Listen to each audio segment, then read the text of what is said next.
"Doctor, don't eat that," shouted the homeless girl before the rich physician could take a bite of the cake. Dr. Richard Anderson never imagined that a simple birthday cake could change his life forever. At 52, the cardiologist was known throughout New York City for his surgical precision and dedication to patients, but also for his lonely life since losing his sister 15 years earlier. Just as he raised his fork toward the chocolate cake, a desperate voice echoed through the office. A girl of about 17 burst through the door, her clothes torn and face streaked with tears, screaming as if her life depended on it. "Doctor, don't eat that! Please don't!" she yelled, rushing toward the table where the gift from the bakery had just been placed. Richard froze with his fork in midair, irritated by the intrusion. How had this girl gotten past reception? He vaguely recognized her as one of the many homeless children who always lingered around Mercy General Hospital, where he saw his private patients. "How did you get in here? Leave immediately, or I'll call security," he said firmly, though without fear. The girl completely ignored the threat and in a swift motion knocked the cake plate to the floor. The dessert shattered against the marble, splattering chocolate and cream everywhere. "Are you insane?"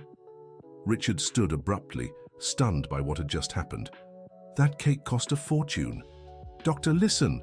There are nuts in that cake," she panted, as if she'd just run a marathon. "They added extra nuts as a special surprise." Richard's blood ran cold. His nut allergy was severe, potentially fatal, but it was information he kept absolutely secret. Only his closest family knew about it. "How do you know about my allergy?" he asked, his voice lower now, studying the girl's face. I overheard it at the bakery. They were talking about making a special surprise for the doctor, adding extra nuts because it was his birthday," she explained, wiping her nose on the sleeve of her dirty shirt. A chill ran down Richard's spine. His allergy wasn't listed in any public medical records.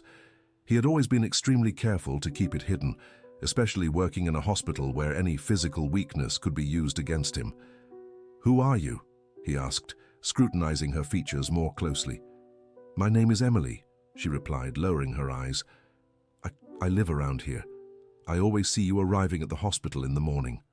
How long have you been watching me?" The question came out sharper than he intended. "A few months," Emily admitted, looking embarrassed. "It's nothing weird, I like seeing people who help others." Richard noticed she spoke more politely than he'd expect from a homeless girl. There was something in her manner of speaking that didn't match her disheveled appearance. "Do you work at the bakery?" he asked, trying to understand how she'd learned about the nuts.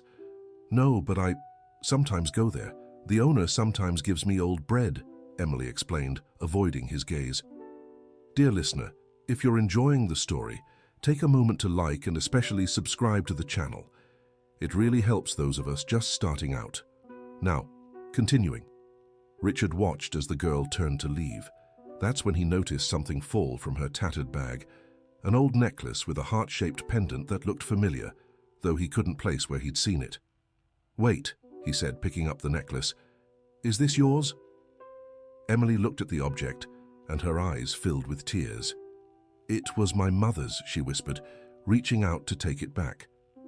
"May I take a closer look?" Richard asked, feeling a strange sense of déjà vu.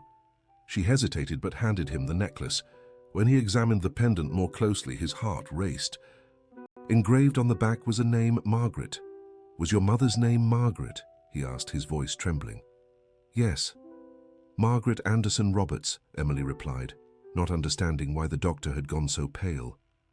Richard nearly dropped the necklace. Margaret Anderson was his sister's name, the sister who had disappeared 15 years ago after a terrible fight over their parents' inheritance. The last time he'd seen her, she had been wearing that very necklace. "Where is your mother now?" he asked, trying to keep his voice steady. She's gone," Emily said, lowering her head. "It's been 2 years. What was she like? Can you describe her?" Richard pressed, his heart pounding harder. "She was beautiful, with wavy brown hair, always smelling nice even when we didn't have much. She had a birthmark here." Emily touched the left side of her neck, shaped like a crescent moon. Richard instinctively touched the same spot on his own neck, where he bore the exact same mark. It was a genetic trait in the Anderson family, passed down through generations. "Emily, I need you to tell me everything about your mother, where you lived, how she got by, everything," he said, sitting back down and gesturing for her to take a seat. "Why do you want to know?" she asked, suspicious. "Because I may have known your mother," Richard explained, trying not to sound too desperate. Emily hesitated for a moment, as if weighing whether to trust him. "We lived in a small house in Hope Heights," she began. "My mother cleaned houses during the day and made sweets to sell at night. She always told me stories about a different life she'd had before. A big house with a garden and a library full of books. The description matched perfectly with the house where Richard and Margaret had grown up.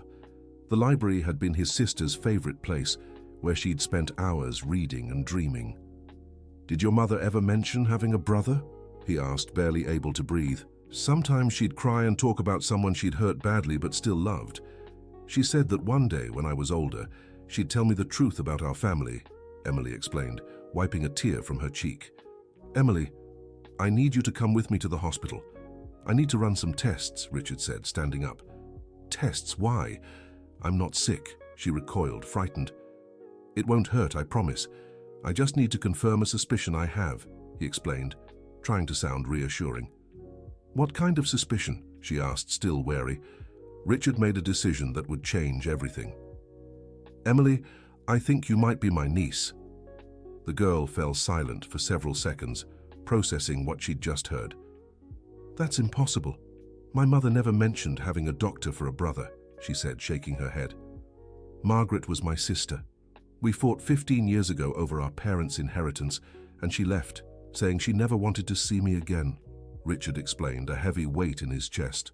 "Margaret Anderson Roberts. Your last name is Anderson too," Emily murmured, as if puzzle pieces were falling into place. "Exactly. And you have the same birthmark we do. It's a genetic trait in our family," he said, showing her his own mark. Emily touched her birthmark again, comparing it to his. "But if she was your sister, why was she living in a tiny house? Why was she cleaning homes?" she asked, confused. "Because after our fight, she didn't want to accept anything from the inheritance. She was too proud for that," Richard explained, remembering his sister's strong personality. "And why did you never try to look for her?" Emily questioned, with an accusatory tone in her voice. The question hit Richard like a punch to the gut. It was the same question he had asked himself every night for 15 years.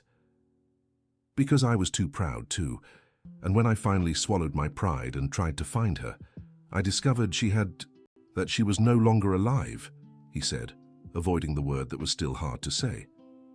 "What do you mean?" Emily asked, alarmed.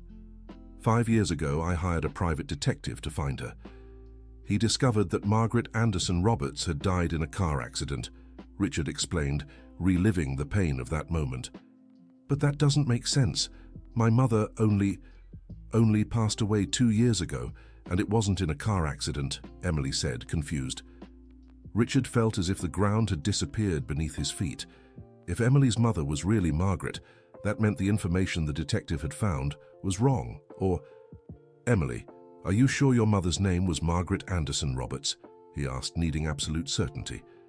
"Yes, it was the name on her documents," Emily confirmed. "Do you still have those documents?" Richard asked, hopeful.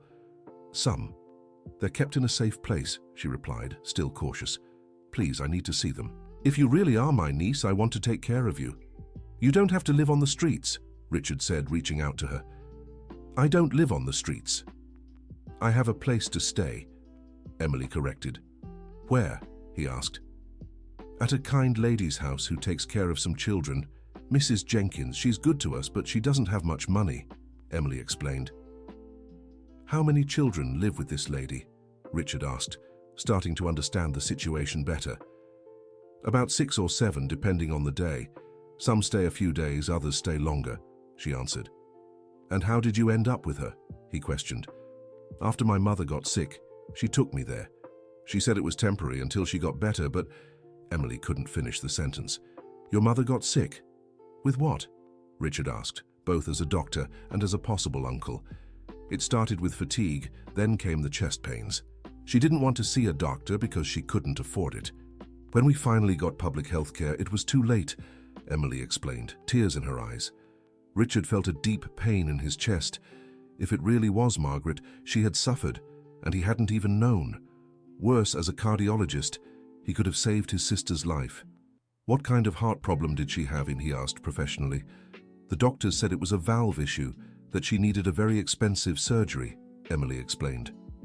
Valves, that's a genetic problem in our family, Richard murmured, more to himself than to her. What do you mean, genetic? Emily asked, alarmed. Nothing serious, but it's important you get some preventive tests, he explained, not wanting to scare her more than necessary.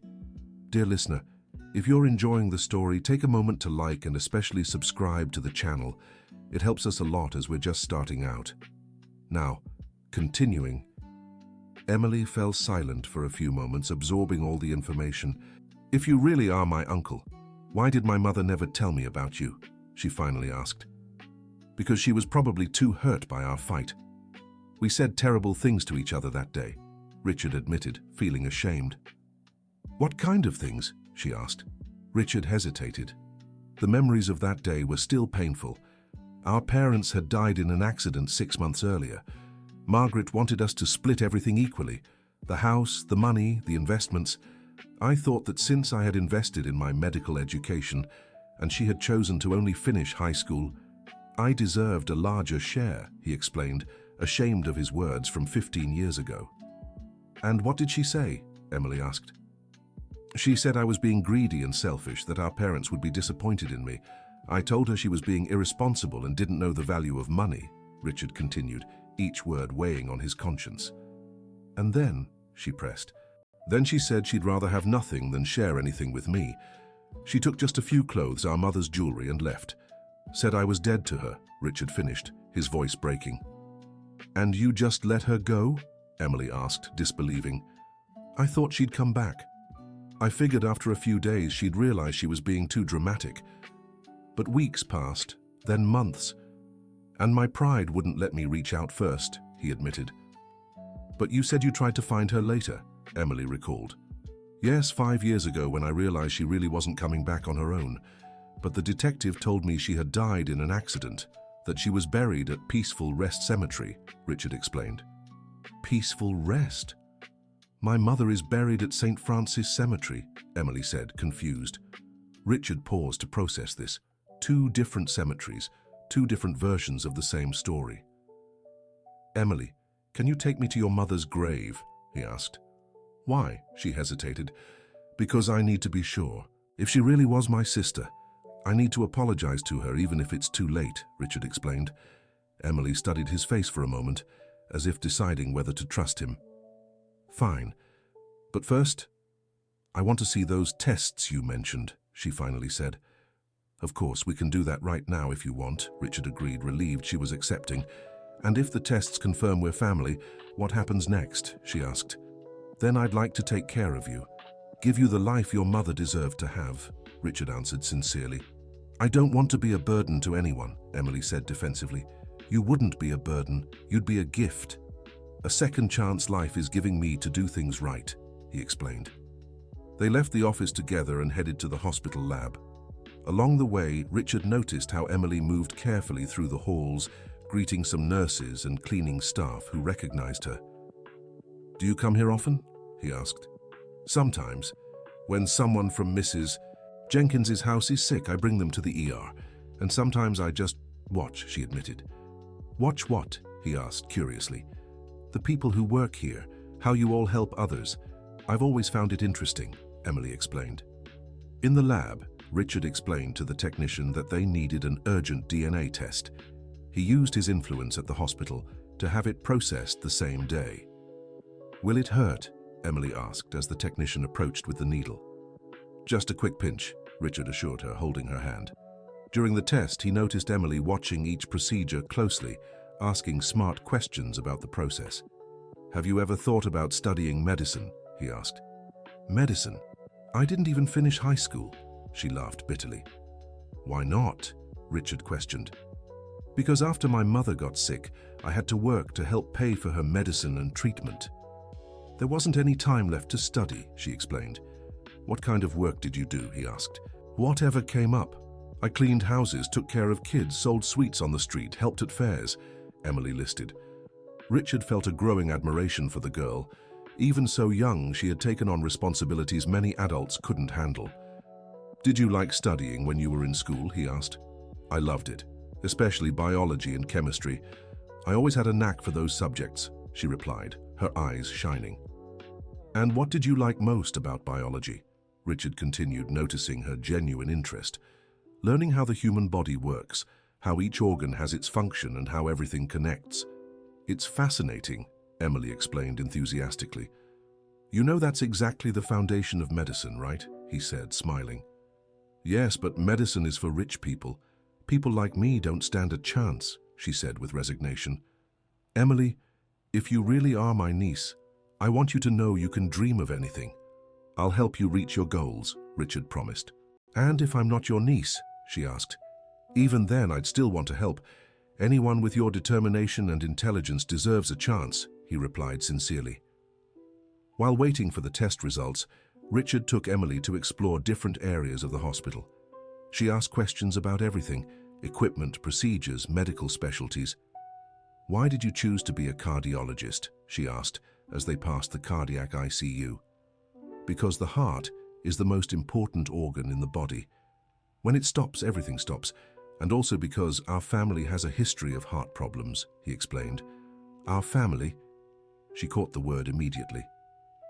Sorry, I meant the Anderson family. We still don't know if you're part of it, Richard corrected himself, though deep down he was already certain. Tell me about this history of heart problems in the family, Emily requested. It's a genetic condition. It mostly affects the heart valves. Symptoms usually appear between 20 and 30, but it can be treated if caught early, he explained. My mum started showing symptoms at 28, Emily said, connecting the dots. Exactly the typical age for symptoms to appear, Richard confirmed, feeling a pang in his chest. If you had known she was sick, could you have saved her? Emily asked bluntly. The question Richard feared most had been asked. He stopped in the hallway and turned to face her. Yes, if I had known, I could have operated on her.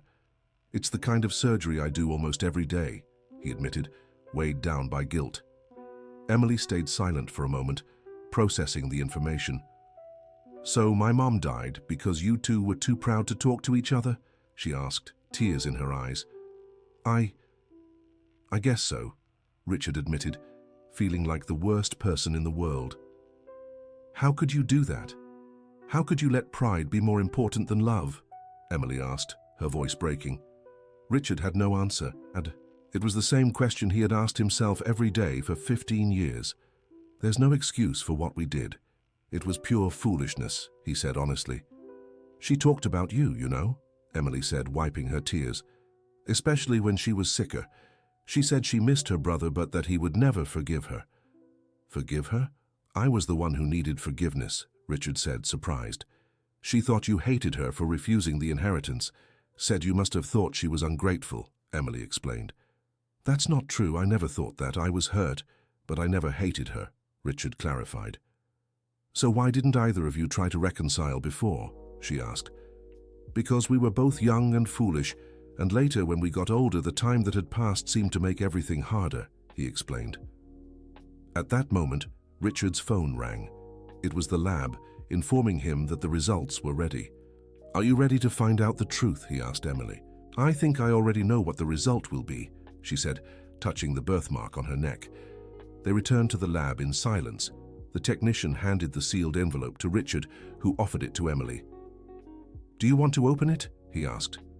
Let's open it together, she decided. They opened the envelope simultaneously and read the result.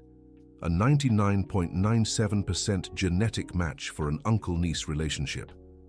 So it's true, Emily whispered.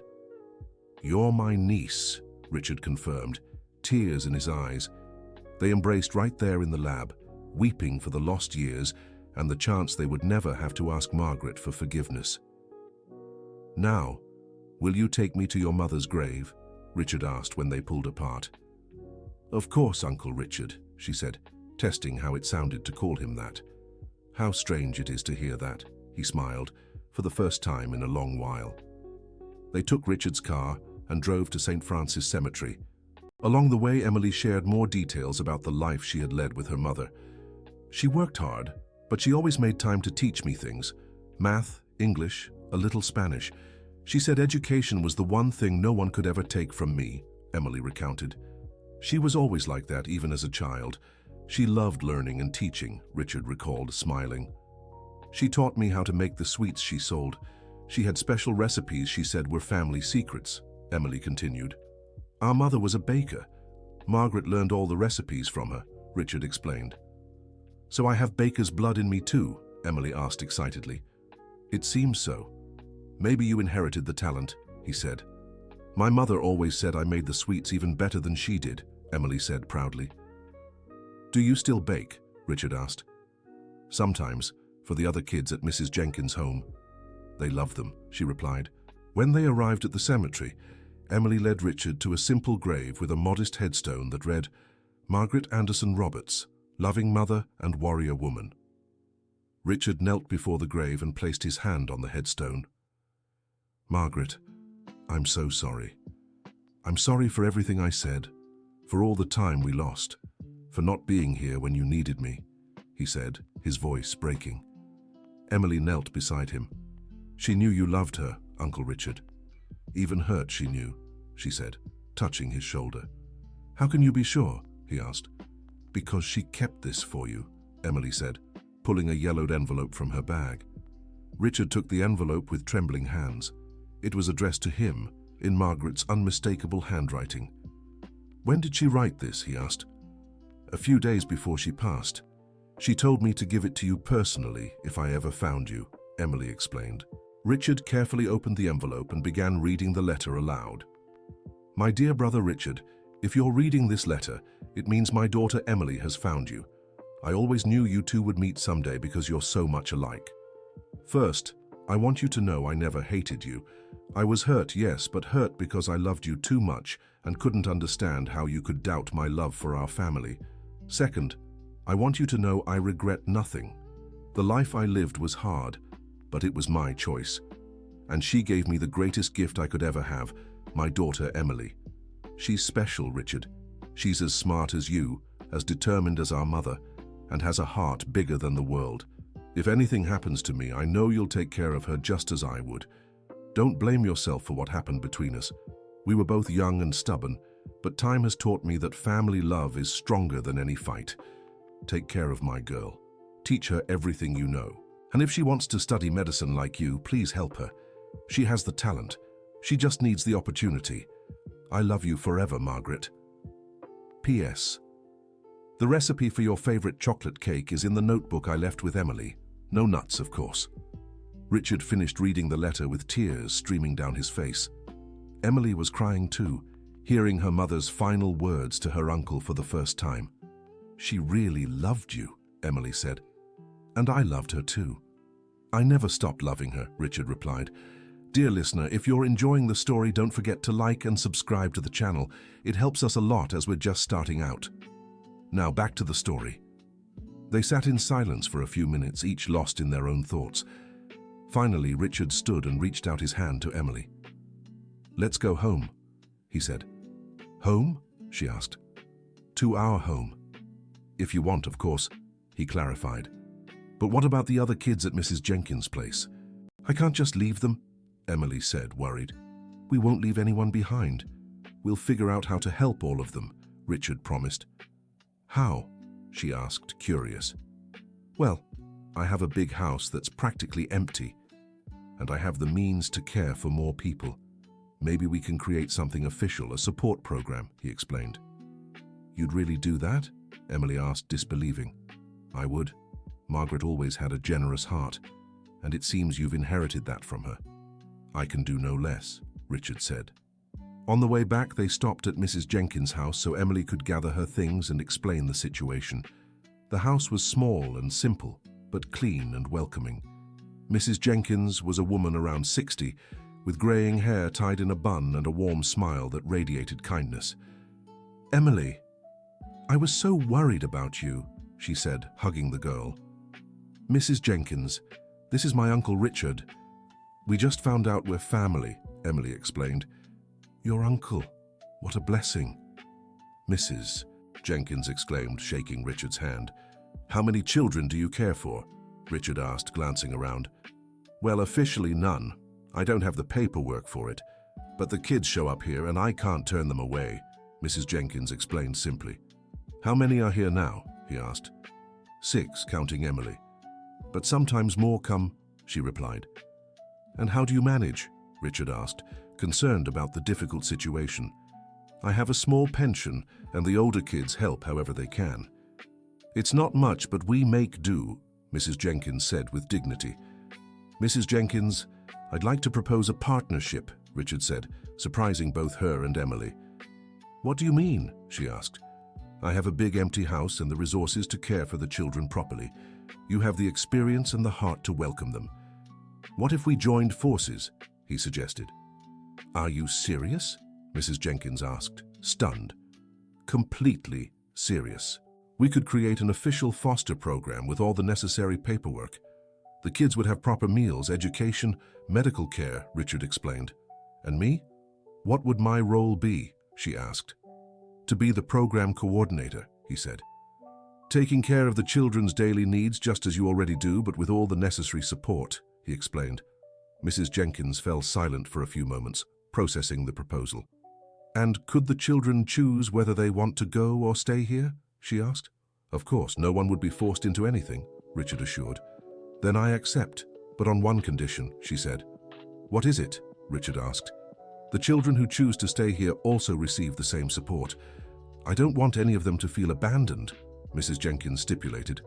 Agreed, Richard said, admiring the woman's integrity. At that moment, 5 children of varying ages entered the room, curious about the stranger's presence. Everyone come here, I want to introduce you to someone, Emily called. The children approached timidly. Richard observed each of them, a boy around 15, 2 girls who looked about 12 to 14, a boy around 10, and a little girl who couldn't have been more than 7. This is my Uncle Richard. He's a doctor and wants to help us, Emily explained. Help us how? Asked the oldest boy, suspicious. By offering a better place to live, guaranteed meals, school, and medical care, Richard explained simply. And what do you want in return? The boy pressed, clearly taking on the role of the group's protector. Nothing but the chance to do the right thing, Richard answered honestly. People don't do this without wanting something in return, the boy said skeptically. You're right to be suspicious. It shows you care about the others, Richard acknowledged. But sometimes people do good things simply because it's the right thing to do. What if we change our minds? Can we come back? One of the girls asked. Of course, you're not prisoners. You're welcome to stay as long as you want or leave when you feel ready, Richard explained. The little girl stepped closer and asked in a tiny voice, Do you have candy at your house? Richard smiled and knelt to her level. Not yet, but my niece Emily makes the best sweets in the world. I'm sure she'll make plenty for you, he said, making the girl grin. Okay, I'll go, the little one decided, drawing laughter from everyone. How about we visit the house today so you can see it? Tomorrow you can decide whether you want to stay or not, Richard suggested. The group agreed, and soon they were all piled into Richard's car, heading to his home in Westchester. When they arrived, the children gaped at the size of the property. The house was large, with a spacious garden, a pool, and enough room for everyone. Is all this yours? The oldest boy asked, impressed. It belonged to my sister and me. Now it's mine and Emily's, Richard corrected. How many bedrooms are there? One of the girls asked. 6, besides mine and the one that would be Emily's, he replied. And could we each have our own room? The same girl asked dreamily. If you want, yes. Or you can share, whatever you prefer, Richard explained. They toured the entire house.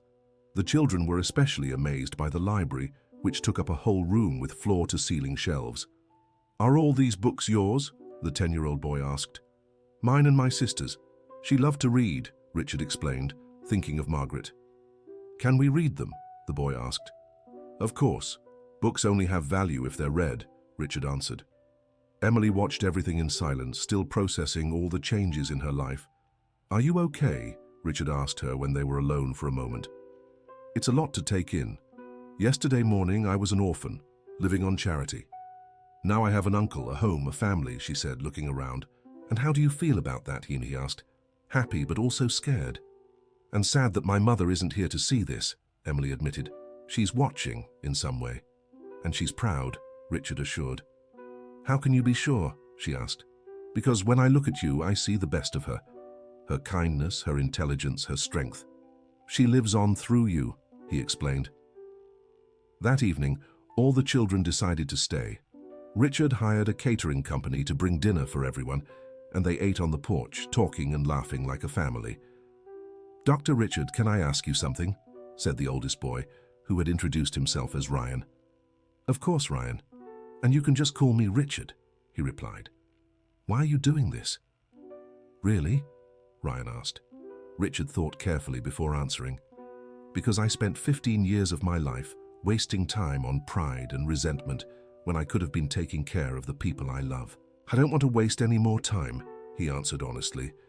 What if one of us causes trouble if we're not grateful? Ryan pressed.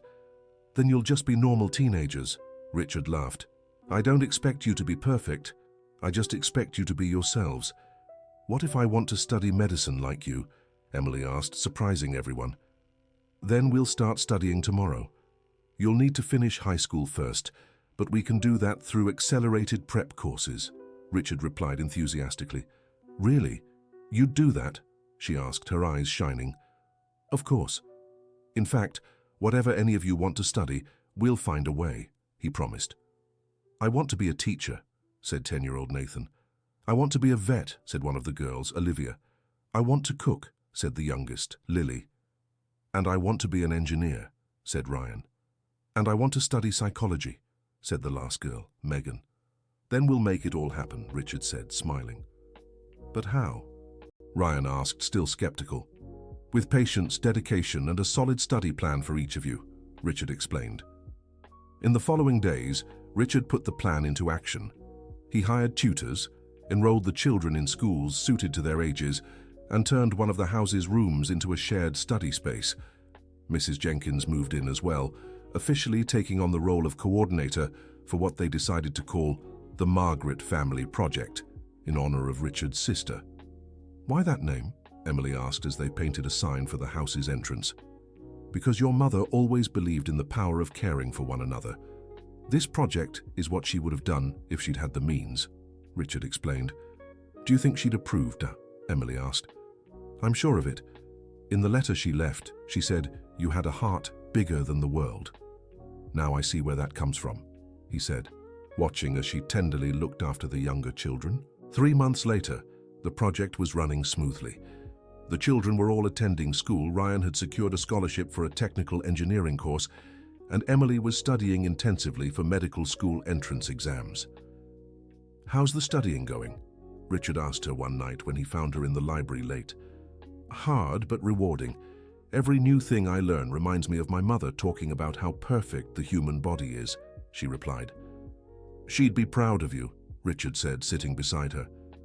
Sometimes I'm afraid I won't make it, Emily admitted. Why? He asked. Because medicine is very difficult, and I have many years of lost studies to catch up on, she explained.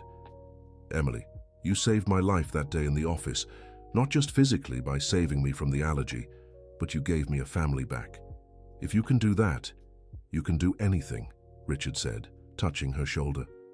What do you mean I saved you physically? She asked, confused. Richard realized he had never fully explained what happened that first day. The cake really did have extra nuts. If I had eaten it, I could have had a severe allergic reaction, he explained. But how did you know I was telling the truth? You could have thought I was lying, she questioned. At first I did, but when you mentioned the nuts and I saw the genuine desperation in your eyes, I knew it was true, he replied. And if you hadn't believed me? Emily asked. Then I probably wouldn't be here today taking care of you and the other kids, Richard answered seriously.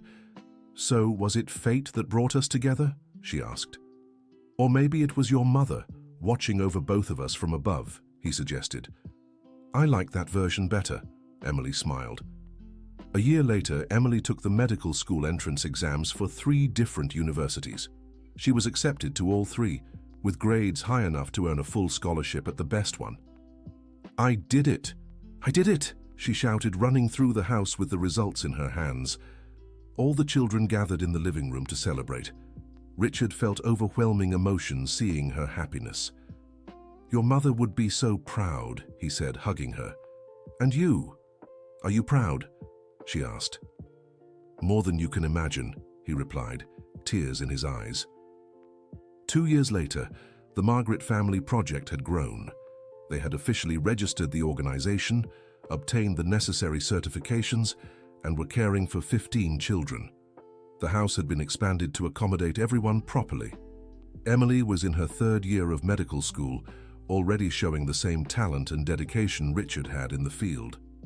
Ryan had finished his technical course and gotten a job at an engineering firm. Nathan was excelling in school and talking about studying education. The other children were also making progress in their studies and goals. "Dr. Richard, you have a visitor," said Mrs. Jenkins, entering the office where he was reviewing project reports. "Who is it?" he asked. "A gentleman who says he's the detective you hired a few years ago," she explained. Richard was intrigued. Why would the detective show up now after so long? "Send him in," he said. The detective, Mr. Thompson, entered the office looking nervous. "Dr. Richard, I need to speak with you about your sister's case," he said bluntly. "What about her?" Richard asked, alarmed. "I made a serious mistake in the investigation 5 years ago. I confused 2 people with the same name," the detective admitted. "What do you mean?" Richard asked, not understanding. "There were 2 Margaret Anderson Roberts in the city. One died in a car accident, the other, well, she was your sister. I gave you the wrong information," he explained, looking ashamed. "But why are you telling me this now?" Richard asked. "Because I recently discovered that your real sister only passed away 2 years ago, and I also found out other things about her that I thought you should know," the detective continued. "What kind of things?" Richard asked, intrigued. "She tried to contact you multiple times over the years. She sent letters, tried calling, even went to the hospital where you worked," the detective revealed. Richard felt as if he'd been punched in the gut. "That's impossible. I never received any letters or calls from her," he said. "Because your secretary at the time had orders not to forward calls from family members due to an ex-girlfriend who was bothering you. And the letters were returned by mail because your home address had changed," the detective explained. "My God, are you saying that all these years we tried to reach each other but never could?" Richard asked, incredulous. "Exactly. And there's more. Your sister came to the hospital looking for you on your birthday 3 years ago, but you were in surgery, and when she tried to wait, she had a heart attack in the parking lot," the detective continued. "A heart attack in my hospital's parking lot?" Richard asked, horrified. "Yes. She was treated by the emergency team but didn't make it. She died without getting to speak to you," the detective finished. Richard fell silent for several minutes, processing everything. "So she tried to find me right when she needed me most?" he asked, his voice breaking. "Yes, and I found this among her belongings," the detective said, handing him a small box. Richard opened it and found several letters addressed to him, all returned by mail, and a small photo album of Emily growing up, with notes on the back of each picture explaining her milestones. "She wanted you to know your niece," the detective explained. Richard began to cry, holding photos of Emily as a baby, a child, a teenager. Margaret had documented every important stage of her daughter's life, hoping one day to share them with him. "Why did it take you so long to tell me this?" Richard asked. "Because I only uncovered these details recently, when the other Margaret Anderson Roberts family questioned the information in the report I'd provided," the detective explained. Just then, Emily walked into the office. "Uncle Richard, Mrs. Jenkins said you—" She stopped when she saw his emotional state. "What happened?" Richard looked at her, clutching the photos he'd just received. "Emily, sit down. There are some things about your mother I need to tell you," he said. He explained everything the detective had revealed: the attempts to contact him, the returned letters, her visit to the hospital. "So she was trying to find you when her heart stopped?" Emily asked, tears in her eyes. "Yes. She came to the hospital on my birthday 3 years ago. She probably wanted to give me these photos of you and maybe ask for help with her treatment," Richard explained. "My birthday is the same day as yours?" Emily asked, surprised. "What do you mean?" Richard asked, confused. My birthday is September 15th, the same day as yours, she explained. Richard paused, absorbing this. His sister had gone to see him on his birthday, which was also her daughter's. Your mother chose our birthday to try to reconcile us, he realized. And if she had succeeded, if you'd met that day, Emily asked, I would have saved her life, and you wouldn't have spent 2 years living on the streets, Richard said, guilt flooding him again. No, stop that, Emily said firmly. You can't keep blaming yourself for fate's twists. How can you say that? Your mother died literally at my hospital's doorstep, Richard exclaimed. And if she hadn't tried to find you that day, I'd never have met you. You'd never have saved my life with that cake. I'd never have discovered I had family. I'd never have gotten to study medicine, Emily countered. But the cost was too high, Richard said. It was the price life demanded. But look at all the good that came after. The Margaret Family Project has helped 15 kids. Ryan got a job. Nathan is doing well in school. I'm living my dream of becoming a doctor, Emily listed. Do you really believe your mother would be happy with all this? Richard asked. I'm sure of it. She always said God works in mysterious ways, Emily replied, smiling through her tears. The detective, who had silently watched the entire conversation, stood up to leave. Dr. Richard, I'm truly sorry for all the mistakes I made. If I may suggest something, perhaps you should focus on the future, not the past, he said before walking out. After the detective left, Richard and Emily sat looking through the photos in the box. Look how tiny you were, Richard said, showing a picture of Emily at around 2 years old. And look what my mom wrote on the back, Emily said, flipping the photo over. On the reverse side it read, Emily turned 2 today. Every day she grows more like Uncle Richard. Same stubbornness, same determination. I hope one day you two meet. She always knew we'd find each other, Richard realized. It's like she planned it all, Emily agreed. Including you saving me from that allergy on the exact day of our shared birthday, Richard asked. Especially that, Emily smiled. 3 years later, Emily was graduating from medical school. The ceremony would be held in the same auditorium at the hospital where Richard worked. Nervous? He asked, adjusting her gown. A little. And you? She asked. Incredibly proud, he replied, smiling. Uncle Richard, can I ask you something? Emily said. Of course, he answered. Have you ever regretted taking me in, changing your whole life because of me? She asked. Emily, you didn't change my life. You saved it. Not just that day with the cake, but every day since, Richard said, emotional. What do you mean? She asked. Before you came along, I was a bitter, lonely man, living only for work. You brought me back to life, gave me a family, a greater purpose, he explained. And now? She asked. Now I have 15 adopted kids, a niece graduating as a doctor, and a project that's changed dozens of children's lives. My life has never been more complete, Richard said. And my mom? Do you still miss her? Emily asked. Every day. But now it's a good kind of missing, not pain anymore, because I know she lives on through you and everything we've built, he replied. At the graduation, when Emily's name was called, Richard stood and cheered with all his heart. The other kids from the project were all there, rooting for her. Dr. Emily Margaret Anderson, the dean announced. Margaret, Richard asked, surprised. I changed my name on the records. Now I have my mother's name in the middle, Emily explained, smiling. She would be so happy, Richard said, tears in his eyes. After the ceremony, there was a celebration at the Margaret Family Project House. All the children who had ever been part of it returned to celebrate.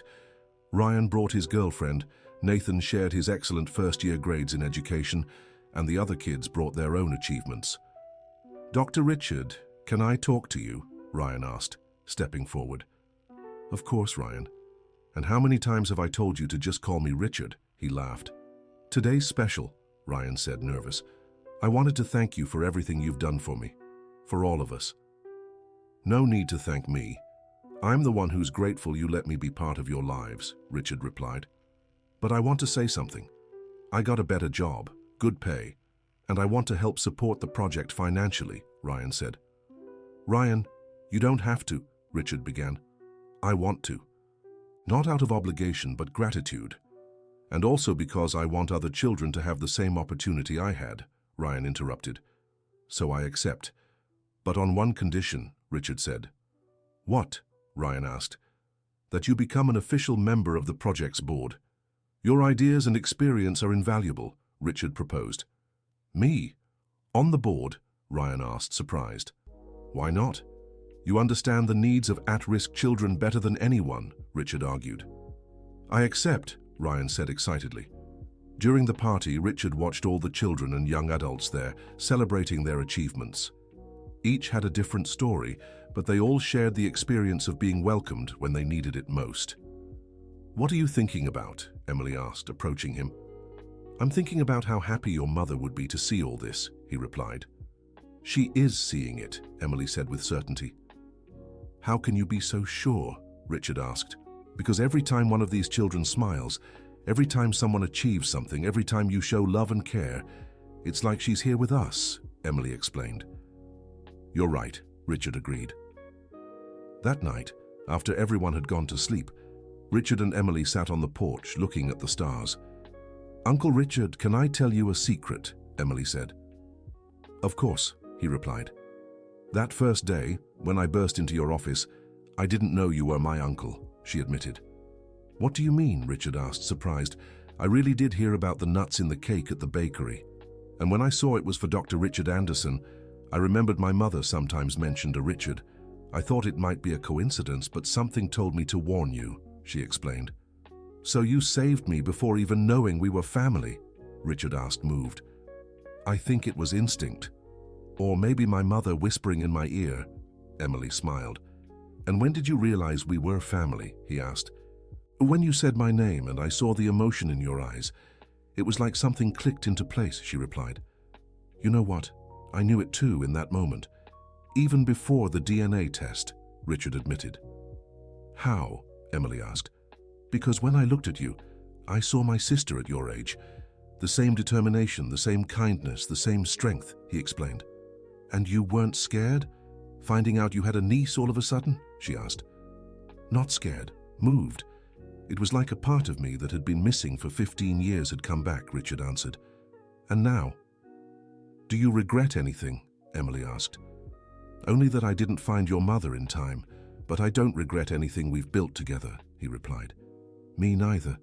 Even with all the pain of loss, I wouldn't trade our family for anything, Emily said.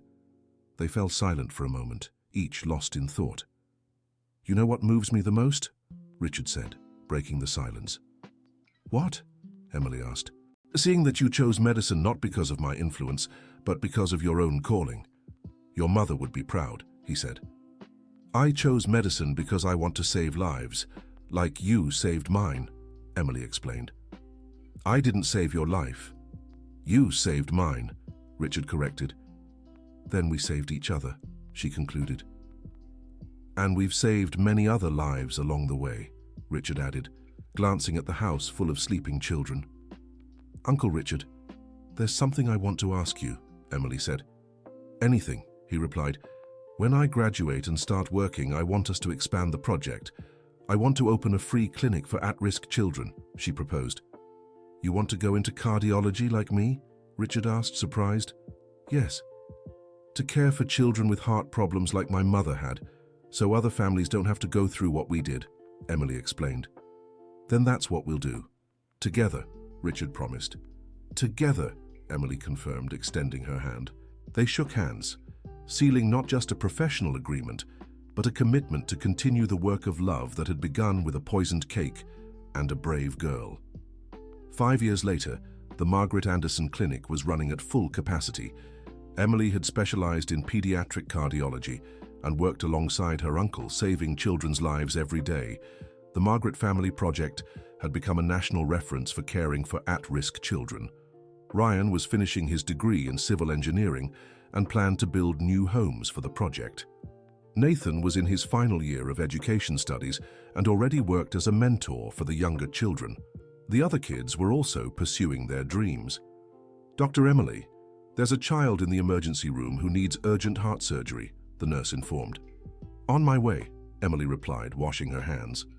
Want me to come with you? Richard offered. No need, Uncle. I've got this, she said confidently. I know you do. I just offered because I like working with you, he smiled. Then let's go together, she decided. They headed to the emergency room, where they found an 8-year-old girl with her desperate parents. "Doctor, our daughter fainted at school. They said it's her heart," the mother explained, crying. "We'll examine her. Please try not to worry," Emily said in the same calm, reassuring tone Richard always used. After tests, they discovered the girl had the same genetic heart condition that affected the Anderson family. "She'll need surgery, but it's a procedure we perform successfully all the time," Richard explained to the parents. "And how much will it cost?" the father asked, concerned. "For you, nothing. Our clinic provides free care for children in vulnerable situations," Emily said. "How is that possible?" the mother asked, stunned. "Because we believe every child deserves the chance to live," Richard replied simply. The surgery was a complete success. The girl recovered quickly and went home with a perfectly functioning heart. "Another life saved," Emily said, removing her surgical gown. "And another family that won't be torn apart by illness," Richard added. "You know what I'm thinking?" Emily said. "What?" Richard asked. "That my mother would be proud. Not just of me, but of everything we've built," she said. "I'm sure she is. And I bet she smiles every time we save a child," Richard replied. "You really believe that?" Emily asked. "I do. Because the love she had for you lives on in everything you do. And the love she had for me gave me the strength to be a better man," Richard explained. That night, when they got home, they found all the children from the project gathered in the living room, with a chocolate cake on the table. "Surprise!" they shouted in unison. "But it's no one's birthday today," Emily said, confused. "It's the anniversary of the first day you two met," Ryan explained. "Exactly 7 years ago today," Nathan added. "And we wanted to celebrate," said Lily, now 14. "But be careful with the cake," Olivia joked. "We checked 3 times to make sure there are no nuts." Everyone laughed, remembering how it all began. "Who came up with this idea?" Richard asked. "I did," said Mrs. Jenkins, now 70, and still caring for everyone like a grandmother. "I thought it would be nice to celebrate the day our family came together." "Our family," Emily repeated, smiling. "Yes, our family.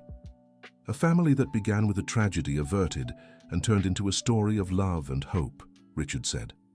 They cut the cake together, and each person there shared how the Margaret Family Project had transformed their life. "I was a lost child and now I'm an engineer," Ryan said. "I couldn't read well, and now I'm going to be a teacher," Nathan added. "I was afraid of everything, and now I want to be a veterinarian," Olivia continued. "I was just a scared little girl and now I have a huge family," Lily finished. "And I was a bitter, lonely man and now I have more love in my life than I ever imagined possible," Richard said, moved. "And I was an orphan with no prospects, and now I'm a doctor with the chance to save lives every day," Emily added. "All because of a walnut cake," Mrs. Jenkins remarked. "No," Emily corrected. "All because of love. The love my mother had for me, which gave me the courage to save my uncle. The love my uncle had for her, which made him take me in. And the love we all have for each other, which lets us keep saving lives." "Your mother would be proud," Richard said. "I know she is. And I know she's here with us, somehow," Emily replied, looking at the sky through the window. At that moment, a shooting star streaked across the sky, and everyone stopped to watch. "Make a wish," said Lily. Each closed their eyes and made a silent wish. When they opened them, they were all smiling. "What did you wish for?" Nathan asked. "That our family keeps growing and saving lives," Emily said. "That we always honor Margaret's memory through our actions," Richard added. "And that love always wins over pride," Mrs. Jenkins finished. They spent the rest of the night talking, laughing, and planning the future. New projects, new children to welcome, new lives to save. When everyone went to bed, Richard and Emily stayed in the kitchen, washing the dishes together, as they did every night. "Uncle Richard, can I ask you something?" Emily said. "Always," he replied. "Do you ever wonder what it would be like if my mother were still alive?" she asked. Richard stopped washing the plate in his hands and thought about his answer. "Every day, but not with sadness, with curiosity. I imagine how proud she'd be of you. How she'd love cooking for all these kids. How she'd laugh at their mischief," he answered. "And do you think things would be different?" Emily asked. "They would, but not necessarily better. Maybe I'd never have learned to value family the way I have. Maybe you'd never have developed the strength you have. Maybe we'd never have created this project, Richard reflected. So you wouldn't change anything? She asked. Oh, I would.